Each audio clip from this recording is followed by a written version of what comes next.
दोस्तों नमस्कार, मैं Ramesh rising Bharat news network में आपका स्वागत करता हूं।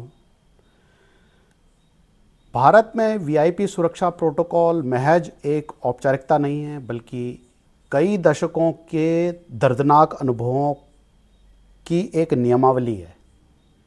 और जब इन्हें बार बार तोड़ा जाता है, सुरक्षा मानकों को, सुरक्षा के प्रोटोकॉल को, तो यह सिर्फ एजेंसियों के लिए मुश्किल खड़ी नहीं करता, बल्कि यह राष्ट्रीय चिंता का भी एक विषय हो जाता है।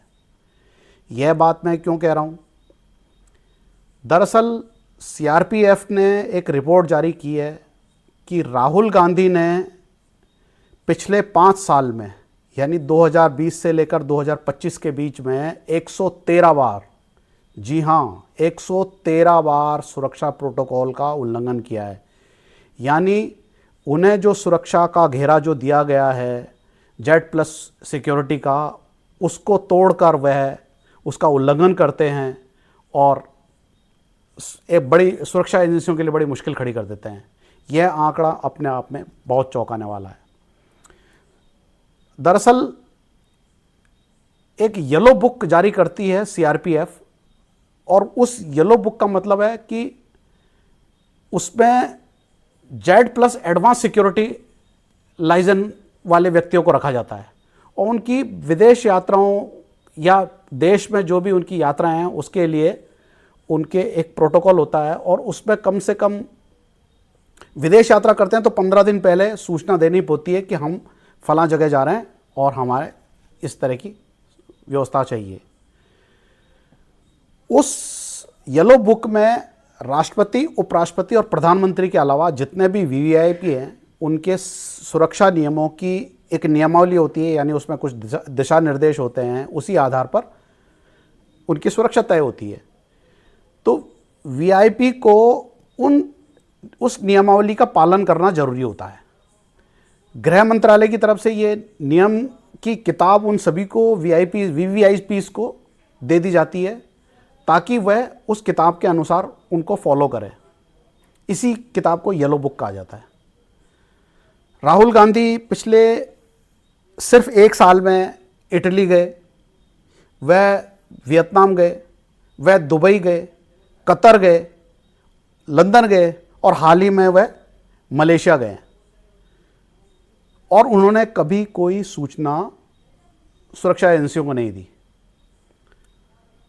सीआरपीएफ ने अभी कल 10 सितंबर को कांग्रेस के अध्यक्ष मल्लिकार्जुन खड़गे जी को पत्र भेजा है। उसमें उन्होंने अपनी एक चिंता जाहिर की है कि वीवीआईपी जो सुरक्षा में है, उसमें राहुल गांधी बहुत ज़्यादा लापरवाही बरत रहे हैं। इनकी वीवीआईपी सिक्योरिटी के जो चीफ हैं सुनील जून, उन्होंने ये लेटर जारी किया और अपील की कि सुरक्षा प्रोटोकॉल की सख्ती से पालन किया जाए। आखिर कुछ अनहोनी होती है तो गले उनके ही आता है।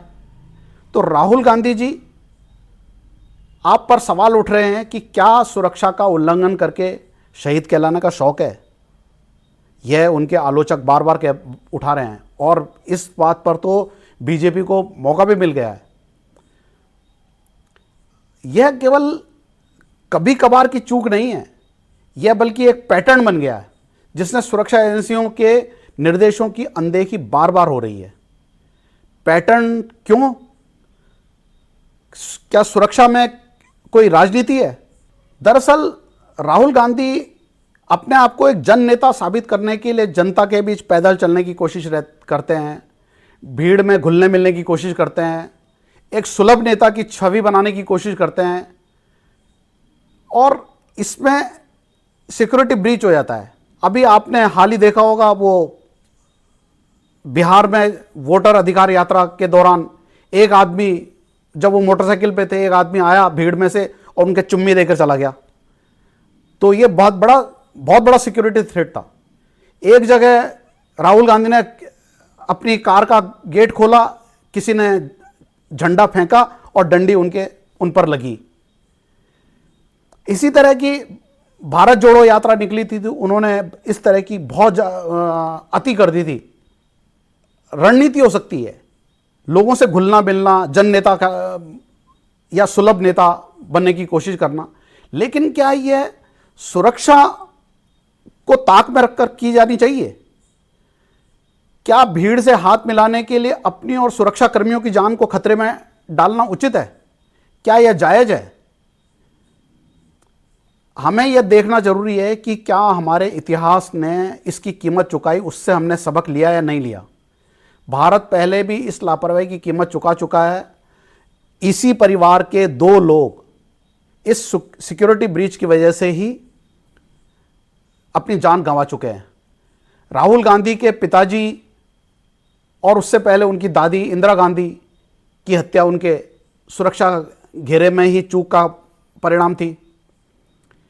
राजीव गांधी की जान तमिलनाडु में आत्मघाती हमले में हुई। आज वही परिवार अगर फिर से सुरक्षा नियमों की अनदेखी करता है तो यह केवल निजी जोखिम नहीं है, बल्कि देश के लिए एक असहज स्थिति पैदा करने वाली जतन है, जो खुद वो परिवार कर रहा है जिसके परिवार के 2 लोग इस तरह जान गंवा चुके हैं, और वही परिवार फिर गलती दोहरा रहा है। और इस गलती से मुश्किल सुरक्षा एजेंसियों के लिए खड़ी हो रही है। सुरक्षा एजेंसियों के सामने बड़ी दिक्कत यह है कि उन्हें एक ऐसे नेता की कड़ी सुरक्षा करनी पड़ रही है जो अपने आप को जनप्रिय नेता की छवि बनाने की कोशिश में है, और उन्हें इन दोनों के बीच संतुलन बना के चलना पड़ता है। सुरक्षा भी देनी है और उस नेता की जो मंशा है उसको भी पूरा होने देना है। ऐसे में वह बहुत ज़्यादा कुछ करने की स्थिति में नहीं हो पाते। जब इस तरह के वीवीआईपी खुद निर्देश तोड़ें, उन नियमों को तोड़ें, तो सुरक्षा ढांचा बहुत ज़्यादा कमज़ोर हो जाता है। यह केवल एजेंसियों पर दोष डालने का विषय नहीं है, बल्कि उस वीवीआईपी की जिम्मेदारी भी है कि उसे इस प्रोटोकॉल को निभाना चाहिए। सवाल यही है कि क्या राहुल गांधी उस प्रोटोकॉल का हल्के में लेकर गलती कर रहे हैं, जिसकी कीमत इस देश के 2 प्रधानमंत्रियों की शहादत ने चुकाई है। राजनीति में सुलभ दिखना जरूरी है, लेकिन जिम्मेदार व्यवहार उससे भी ज़्यादा जरूरी है। और मैं बहुत जिम्मेदारी के साथ ये बात कह रहा हूं कि इस मामले में राहुल गांधी बिल्कुल जिम्मेदारी का व्यवहार नहीं दिखा रहे हैं। फिर बताना चाहता हूं कि सुरक्षा उल्लंघन को छोटी बात मानना खतरनाक है। यह केवल राहुल गांधी की सुरक्षा का प्रश्न नहीं है, बल्कि राष्ट्रीय स्तर पर सुरक्षा संस्कृति की गंभीरता का सवाल है। इतिहास गवाह है कि सुरक्षा नियमों की अनदेखी हमारे लिए कितनी घातक साबित हुई है। इसलिए राहुल गांधी जी, सुरक्षा प्रोटोकॉल कोई औपचारिकता नहीं है, यह बहुत बड़ा जोखिम है, यह आपकी जान की सुरक्षा का कवच है। इसलिए इसे तोड़ना आत्मघाती है। अपने पिताजी को याद कीजिए और इस पर राजनीति मत कीजिए।